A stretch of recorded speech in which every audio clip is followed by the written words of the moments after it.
Mwanamume yoyote ulioko hapa na unayenisikiliza, hakuna kitu kigumu kama chozi la mke wako.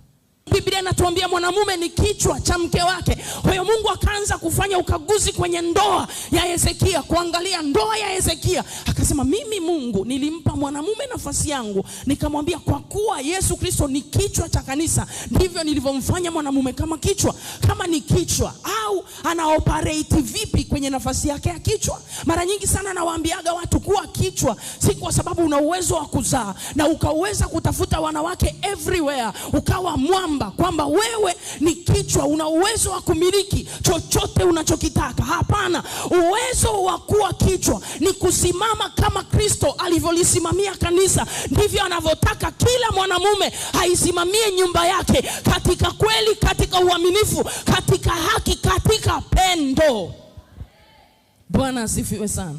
Niko hapa kukuambia katika jina la Yesu kwamba Mungu leo anafanya ukaguzi katika kila familia. Anasema tengeneza mambo ya nyumbani kwako. Biblia inasema kwenye kitabu cha Isaya 54 mstari wa 5, muumba wako ni mume wako wa kwanza. Kanisa ni bibi harusi, Yesu ni bwana harusi.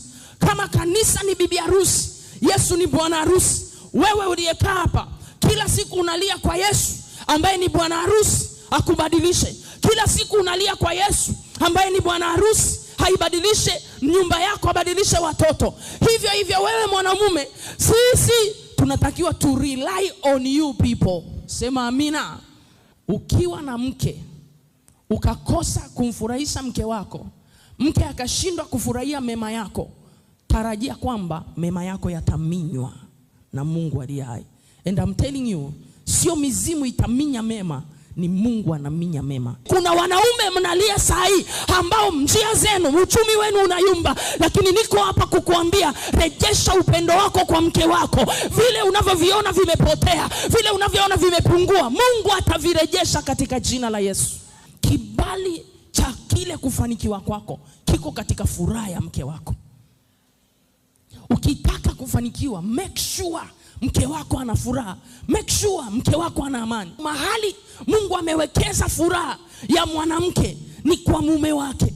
Maana vile tunavyotafuta Mungu atufurahishe, Mungu ameweka kwa wewe mwanamume uweze kumfurahisha mke wako.